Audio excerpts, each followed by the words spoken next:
Hello दोस्तों, कैसे हो आप सभी। उम्मीद करता हूं कि आप सभी बहुत अच्छे होंगे। तो आज के वीडियो क्लास 10th के सभी स्टूडेंट के लिए वेरी इंपॉर्टेंट होने वाला है, क्योंकि आज के इस नए वीडियो में हम क्लास 10th विज्ञान का जो हमारे पास चैप्टर नंबर 9 है, प्रकाश का परावर्तन तथा अपवर्तन, उसका हम एक ऐसे टॉपिक के बारे में जानेंगे जो हमारे बोर्ड एग्जाम के लिए बहुत ही ज़्यादा इम्पोर्टेंट है। तो आइए अब हम बिना देर के उस टॉपिक का नाम जानते हैं जो हमारे बोर्ड एग्जाम के लिए बहुत ही ज़्यादा इम्पोर्टेंट है। तो उस टॉपिक का नाम है प्रकाश का परावर्तन क्या होता है, परावर्तन के नियम। ये दो हमारे टॉपिक है, ये आपके बोर्ड एग्जाम में एक क्वेश्चन मिक्स कर एक ही टॉपिक बनाकर पूछता है कि प्रकाश का परावर्तन, अब इसका नियम, परावर्तन के नियम क्या होते हैं आपके बोर्ड एग्जाम में। वो भी कितने मार्क्स में, तो 5 मार्क्स में पूछता है। तो आइए अब हम बिना देर किए उस टॉपिक पर चलते हैं, और मेरा जो बताने का तरीका रहेगा, इसका परिभाषा, इसका एग्जाम्पल एकदम सरल शब्दों में है। बस आप थोड़ा सा वीडियो को ध्यान से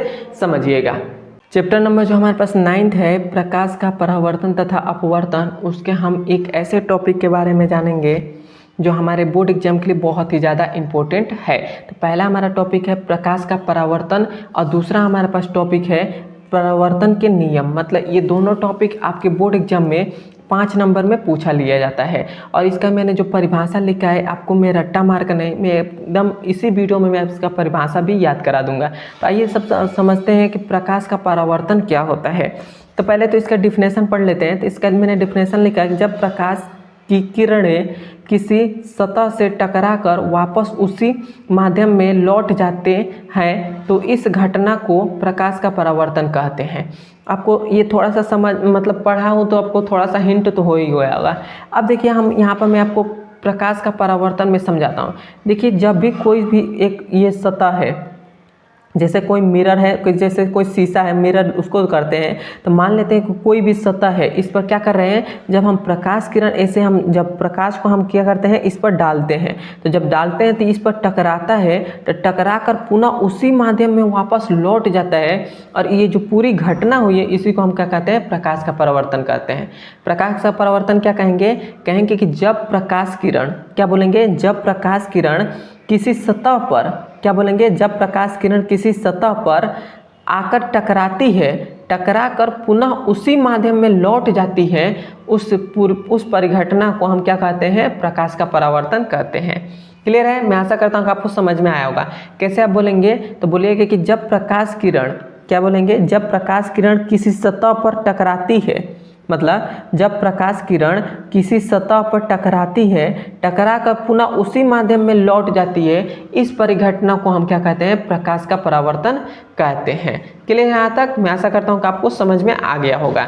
अब यहाँ पर एक चीज़ आप थोड़ा सा ध्यान में समझेंगे कि ये तो हमारे पास एक सतह है, तो इस पर टकरा रही है, तो इसको हम मान लेते हैं कि परावर्तक पृष्ठ है या परावर्तक सतह भी बोल सकते हैं। तो ये हमारे पास क्या है, परावर्तक सतह है।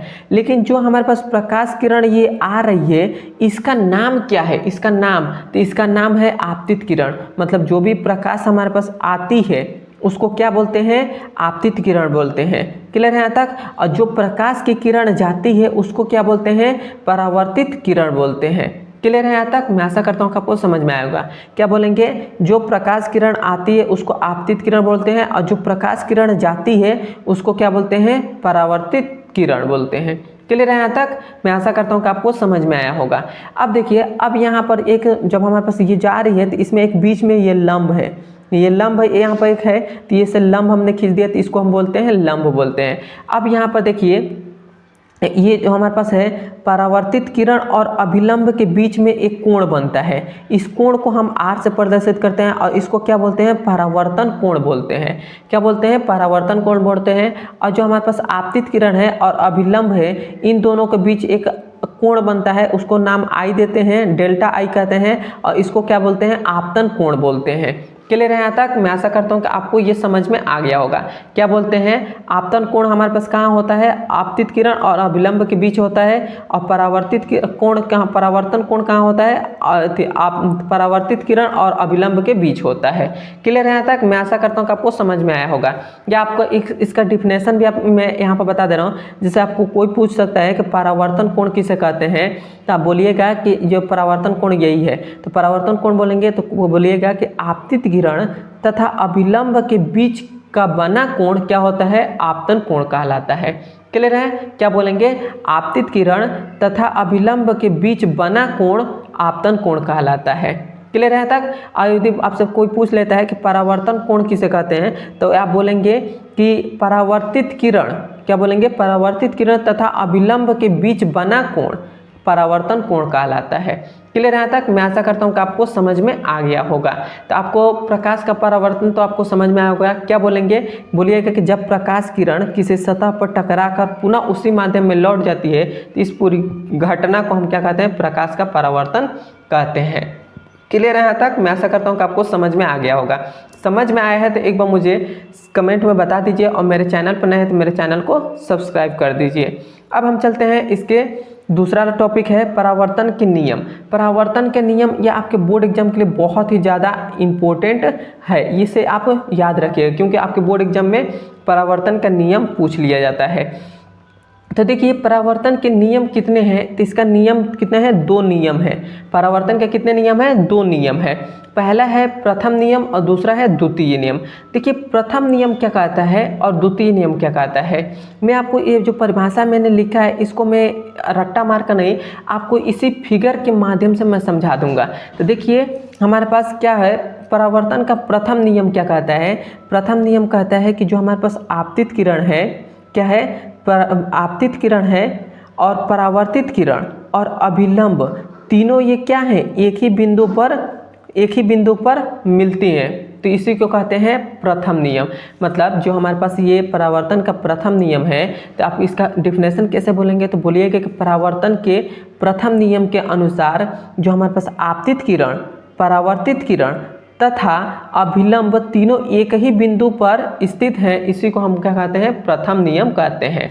मतलब आप थोड़ा सा ध्यान में देखेंगे तो हमारे पास ये क्या है, आपतित किरण है और ये परावर्तित किरण है, और ये दोनों एक ही पर हैं, और अभिलंब भी कहाँ मिल रहा है, यहीं पर मिल रहा है, तीनों एक ही बिंदु पर मिल रहे हैं, तो इसी को हम क्या कहते हैं, प्रथम नियम कहते हैं, परावर्तन का प्रथम नियम कहते हैं। इसका मैंने परिभाषा यहाँ पर लिखा है, परावर्तन के प्रथम नियम के अनुसार आपतित किरण हमारे पास कौन सा है, ये आपतित किरण, परावर्तित किरण तथा अभिलंब तीनों एक ही बिंदु पर होते हैं, मतलब तीनों एक ही है, क्या है, बिंदु पर होते हैं। क्लियर है? यही हमारा क्या होता है, प्रथम नियम होता है। अब देखिए अब हमारे पास है द्वितीय नियम। द्वितीय नियम क्या कहता है कि ये जो हमारे पास क्या है, ये द्वितीय नियम कहता है कि आपतन कोण जो हमारे पास है ये परावर्तन कोण के क्या होता है, बराबर होता है। मतलब ये जो हमारे इसका द्वितीय नियम कहता है कि जो हमारे पास परावर्तन के द्वितीय नियम के अनुसार परावर्तन कोण, मतलब जो हमारे पास डेल्टा आई है, इसको डेल्टा आई से प्रदर्शित करते हैं, अपवर्तन कोण को बराबर किसके होता है, परावर्तन कोण। परावर्तन कोण हमारे पास क्या है, ये जो आर है यहाँ पर आर इसके बराबर होता है, तो यहाँ पर डेल्टा आर हो गया। ये क्या होता है, दोनों बराबर होते हैं, यही हमारा आंसर हो जाएगा। क्लियर है यहाँ तक? मैं आशा करता हूँ कि आपको समझ में आया होगा। द्वितीय नियम क्या कहता है कि जो हमारे पास क्या है, आपतन कोण है, आपतन कोण ये परावर्तन कोण के क्या होता है, दोनों के बराबर होते हैं। क्लियर है यहाँ तक? मैं आशा करता हूँ कि आपको समझ में आ गया होगा। समझ में आया तो एक बार मुझे कमेंट में जरूर बता दें। मेरे चैनल पर नए तो मेरे चैनल को सब्सक्राइब कर दीजिएगा। अब हम मिलते हैं इसके अगले नंबर वीडियो में। धन्यवाद।